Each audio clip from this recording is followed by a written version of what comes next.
Guys, welcome to 3 Minute or Under Reviews. Today's episode we have Texas Chainsaw Massacre, Netflix original movies. With Netflix raising their prices and they're putting out these two movies, like this movie, and if you haven't seen my Fistful of Vengeance review, go check that out. But this is a direct sequel carrying on the Texas Chainsaw Massacre franchise.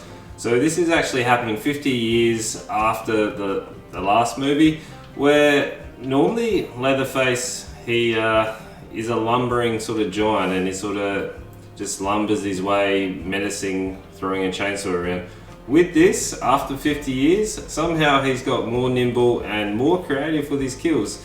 For a man that, I did actually look this up, but he was 26 when he first started killing in the franchise, and now after 50 years, we put him in his late 70s. Like, doesn't really add up that he can be that nimble.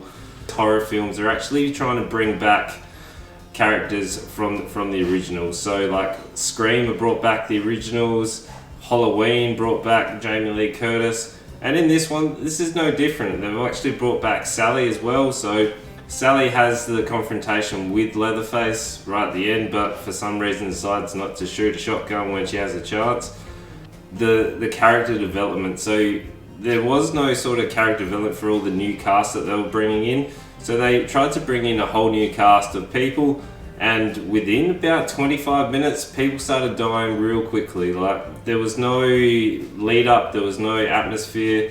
He tried to develop Leatherface a little bit more with his character. So originally he was terrorized by his family and his brothers, and that's why he sort of developed that menacing rage that obviously lets him undertake the killings.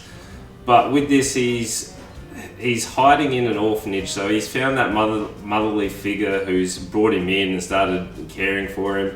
And then for some reason, one of the first deaths decides to hop into an ambulance, which there was no justification why she would have got in the ambulance, but she does, and then all of a sudden it kicks off. They are trying to carry on the franchise with some new characters, but those characters are never really explored. There's no real reason. They do try and do this character development with the main person, but it's not really there. They show it through flashbacks, which really give you no meaning. There's about a 30-second flashback, and you're meant to then establish an emotional connection with the main character, which doesn't pay off in the end. So let me know if you liked it or if you're going to watch it, and make sure you like, comment, subscribe, and tell your friends.